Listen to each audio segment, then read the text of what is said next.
แล้วก็เอาพวงนี้เลยก็ได้นี่ไปโดยเอาพวงใหญ่เลยอ๋อซื้อพวงใหญ่เลยพี่น้องเลยซื้อซอยไม่เท่าเพิ่นสาวพันกีบเบาแก้วเบิงพื้นนางคกมกเนาะมีผู้ซื้อแล้วเบาแก้วก็มาซื้อซอยเพิ่นถูกมืดได้ถูกมีผักบ่มีเบิดโอ้บ่ได้ยาซะไม่เท่าเฮาสิปะทางอันนั้นก็ได้โดยเอาไว้ทางหน้าก็ได้โดยโป่งโลดบ่เป็นหยังเกลือเนาะโดยใส่นักก็ได้โอเคขอบใจเด้อโดยโดยลูกมัน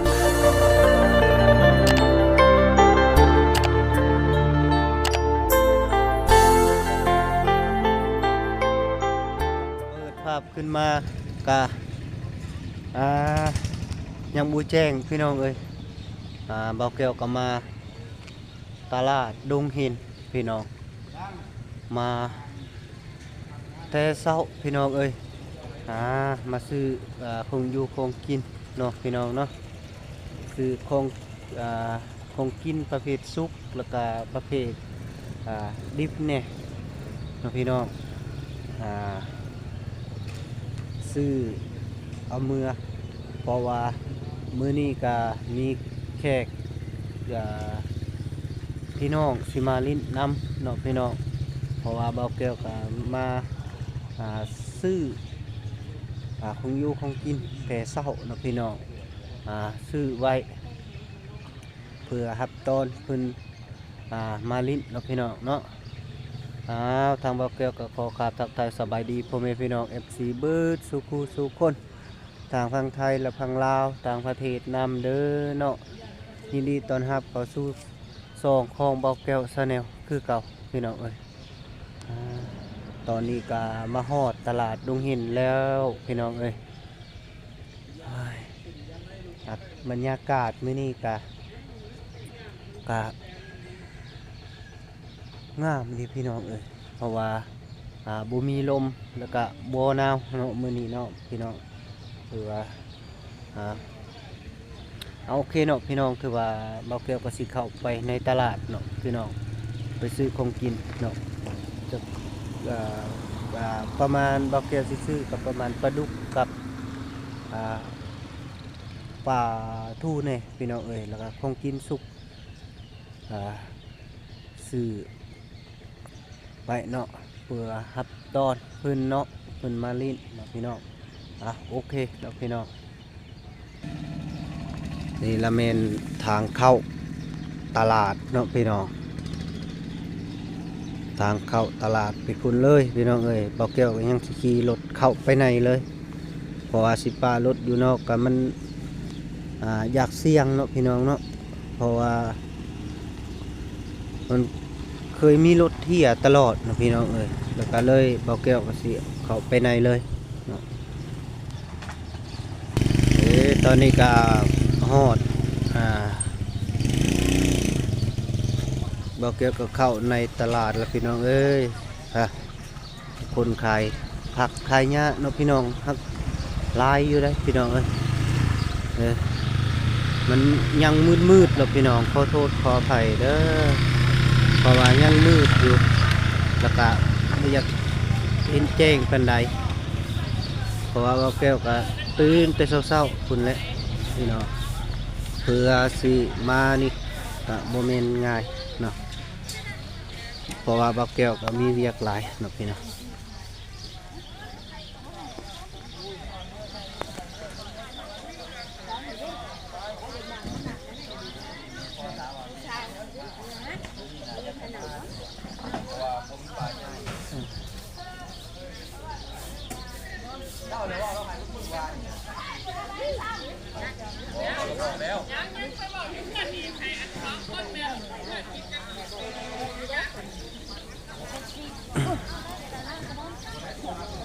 มัดเท่าใดหัวสิไข่2,500ว่าตัว3,500ก็บ่ได้บ่จัดไป2 มัดโดย ไข่ห่านบ่นี่ โดย หน่วยเท่าใดนี่ คู่บ่ได้ คู่เท่าใด คู่หาสิ ปากคือแพงเถอะ อ้าวเอาไปแจ้งให้เปิดขายเลยเลย พอพี่น้องเอ้ยนี่คู่50 เขา เด้ จะ นี่ ได้ฮอด10หน่วยอ่ะหากับมันหาไข่2หน่วยนี่ บ่ เลยบ่ได้ส่งให้เขา 50,000พี่น้องเอ้ยไข่ห่านก็ได้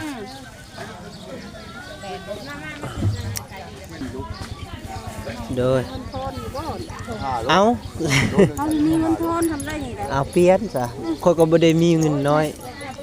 บ่มีเขาก็มีแต่ใบชิปบ่มีเขาไปหาครับ เลยได้เปลี่ยนทั้งอันนั้น เอาไปซื้อ ค่ะ สักคน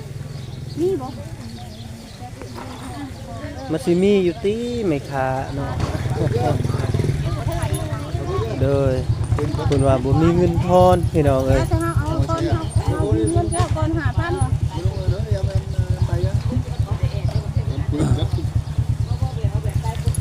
ขอบใจเด้อโดย ที่นี่เจ้า5,000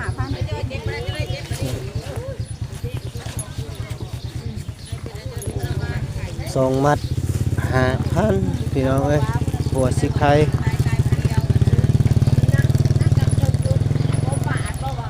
เด้เริ่มแจงแล้วพี่น้องเอ้ยเริ่มแจงแล้ว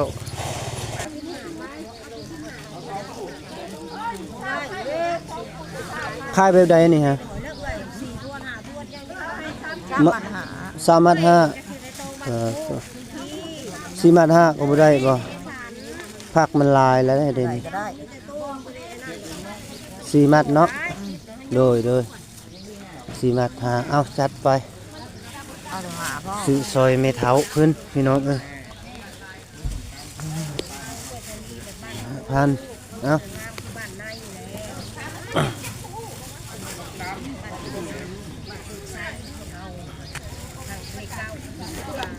ผักสลัด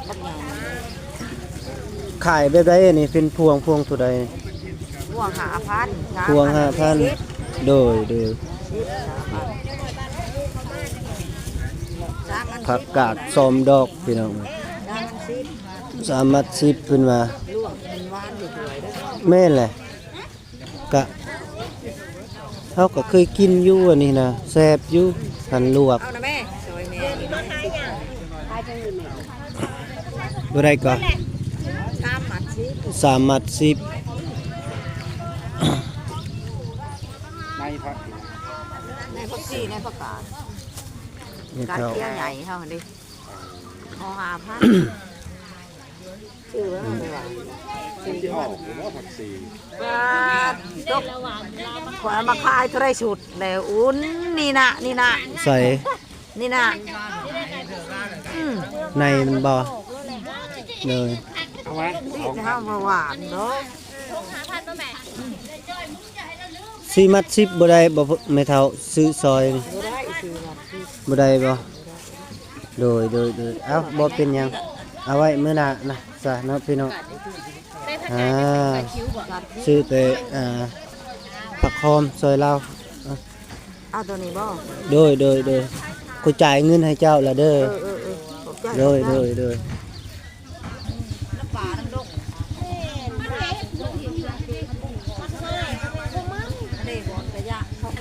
อ๋อพี่น้องมีกบมีปลาไม่เห็นแต่ปลา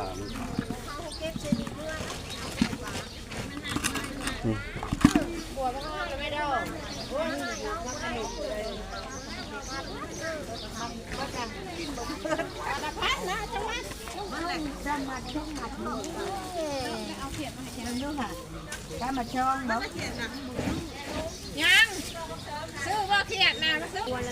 ว้าพี่น้องเอ้ยครับ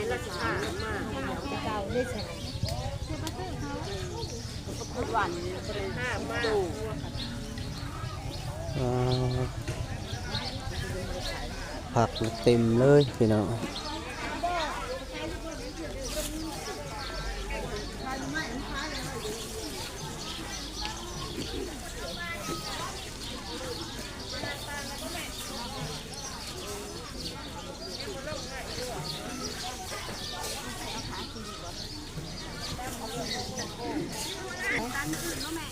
โล11,000 มาหาแล้ว คักอยู่เนาะ หักแล้วแทนโคโค ว่าแล้วไผก็ฮักก็แล้วเข้านะขายก็บ่อยากออกคนใดเนาะ ขายไปอยากออกช่วง โดย ขายไป ขายไปนี่แหละมันบ่มีเวียกเนาะพอดีนั่งท่า อยู่ก็อยู่ละล่ะ โดยมีผู้ซื้อแล้วก็ขาย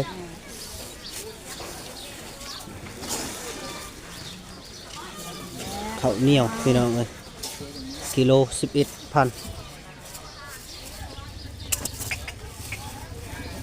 ยีบเนี่ย เป็นเงินบาทกับ20บาทเนาะ แม่นเลย แม่นล่ะ ชาวบ้าน 20บาท ถูกแล้ว แม่ ชาวบ้านเดี๋ยวมือขายเลยอะไรมาพริก กองเท่าไหร่นี่ฮะ กองซีบ3กองสหะ เออกินกับข้าวเปียกคักเนาะกรุบกรุบคือ หาชีพก็ไม่ได้โอ้ยหาชีพเอามาหาชีพขานแล้วได้เงินซองมันถึงเอาใจจะเอาไปขายซื้อหน้าติดเห็นไหมเอาจากโลเอาโลเดียวก่อนจะได้มึง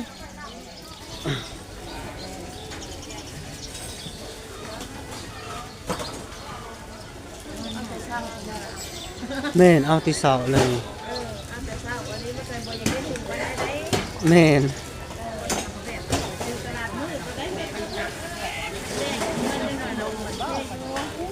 พอดีบรรยากาศงามๆในตอนนี้เลยโดย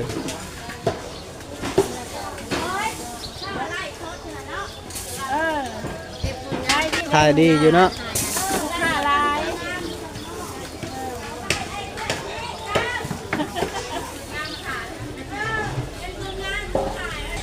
ผู้ใดก็เข้าเบิร์ดพี่น้องเลย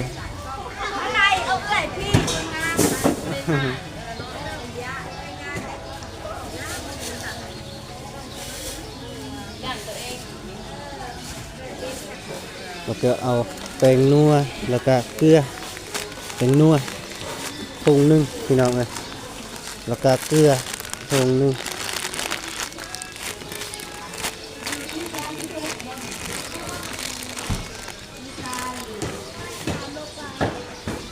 คิดเป็น160,000เป็น โลเท่าไรแล้วปลาดุกนี่ กระดุก230,000 230,000 230,000ตัวนี้50ได้3ได้40กระดุกเนี่ย ปลาดุก 40 40ปลาทูเลย กระทูหา28เอาจากโล เอา27สไป ฮะ ปลาทูโอเค ต้องไปรวมมีกินบ่ ไป จ้ะ เอาขาลงเราไม่ได้ไปแล้วแบบนี้นะ เดี๋ยว นะเลิกละ เจ้าก็ไปปะ ไปเล่นหนึ่งสุดเลยนี่ลูกก็ยังบ่ตีงอยู่โทรหาเอ้ยมิวไหนลงมาไว้ใกล้สิฮอดนึงไปวางกระตาผ่านใกล้ซ้อนแล้วบอกว่าสิ เอากะประมาณ 6-7 คนเนี่ยละไปกัน คือการในบ้านนี่คือกัน ปลาทูพี่น้องเลยเอา5 โล กระดุกจักโล ปลาดุกเอา4 โอเค โดย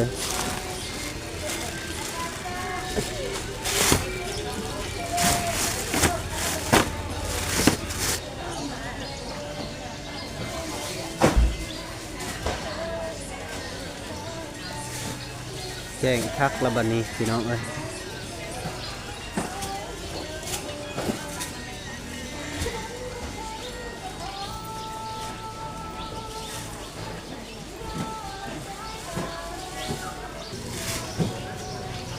5 โล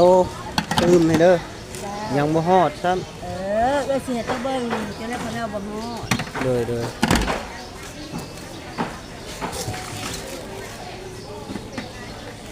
ได้บ่ฮอดทางนั้นก็ขายซีนหมูพี่น้องเอ้ยทางลุ่มก็ขายผักขายหญ้าไปต่างๆนายสนิทพี่น้อง เด้อนี่เด้อพี่น้อง โดย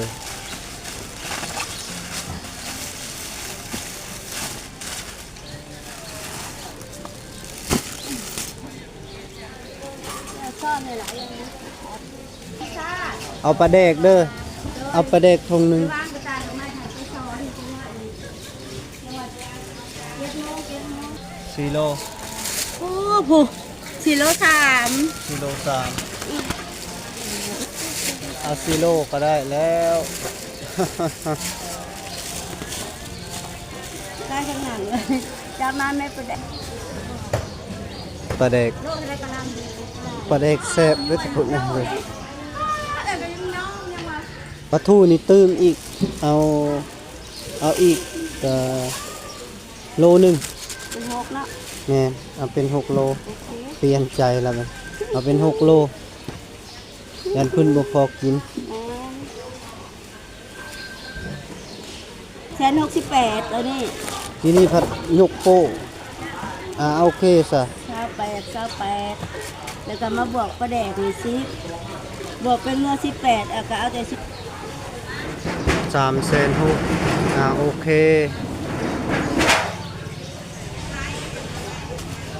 รวมทั้งหมดนี่ปลาดุกก็มีปลาทูปลาแดกอีหยังต่างๆพี่น้องเป็น3,600,000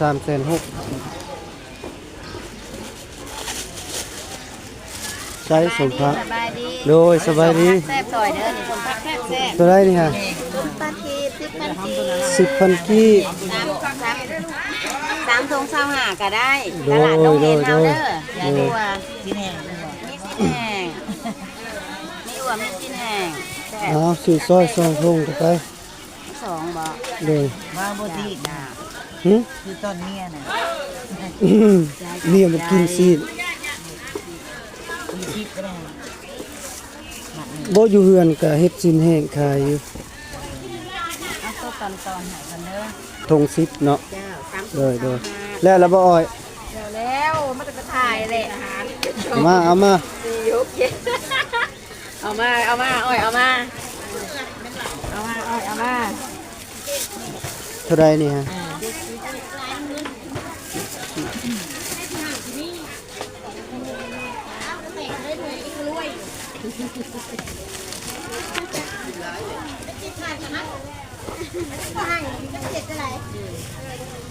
พอปะ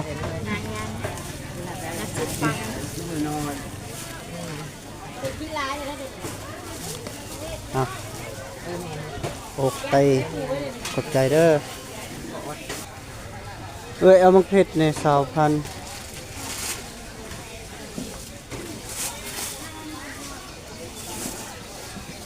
พักบัวแบงบ่เนี่ย ต่อแหละปวดแดง แดงละโดย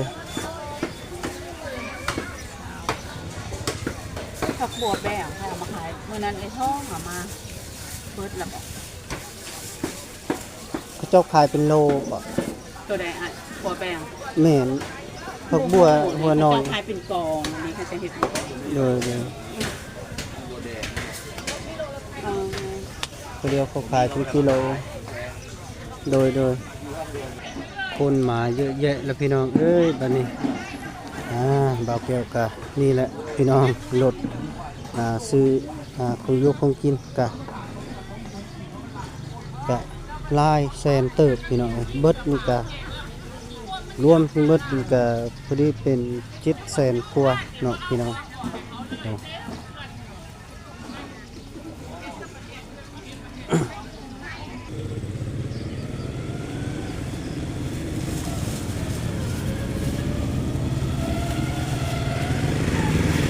มีทน เอาคันสั้นแล้วก็เอาพวงนี้เลยก็ได้นี่ไปโดยเอาพวงใหญ่เลยซื้อพวงใหญ่เลยพี่น้องเลยซื้อซอยไม่เท่ากันสาวพันกีบเบาแก้วเบิงพื้นนางคกมอกเนาะมีผู้ซื้อแล้วเบาแก้วก็มาซื้อซอยพื้น ถูกบ่หมดได้ถูกคือแบบบ่มี เบิด บ่ลูก โอ้บ่ได้ มันจริง ยาซะไม่เท่าเฮาสิปะทางอันนั้นก็ได้ เนาะ โดยเอาไว้ทางหน้าก็ได้ ยังคือ โดยโป่งโลดบ่เป็นหยัง บ่เกลือเนาะ โดยใส่นักก็ได้โอเคขอบใจเด้อโดย ใช่ โดย ลูกหมาน โดยใส่โดย อืม เอาเนาะพี่น้องผ่านการซื้อกานี่แหละมาลุงตุ้งติ้งพี่น้องเอ้ยซื้อเพื่อตอนรับเพิ่นมาเนาะพี่น้องพี่น้องเพิ่นสิมาเล่นอยู่เฮือนเนาะพี่น้องแต่ว่าบ่แก้วก็ซื้อของกินเพื่อรับตอนเพิ่นเนาะพี่น้องจำนวนนี้ก็เบิดตั้ง700,000กว่าพี่น้องเอ้ยเป็นเงินกีบกันเป็นเงินบาทก็ประมาณก็1,000 บาทเนาะพี่น้องแต่ว่าเป็นเงินกีบนี่ก็หลายแสนเติบพี่น้องอ๋อ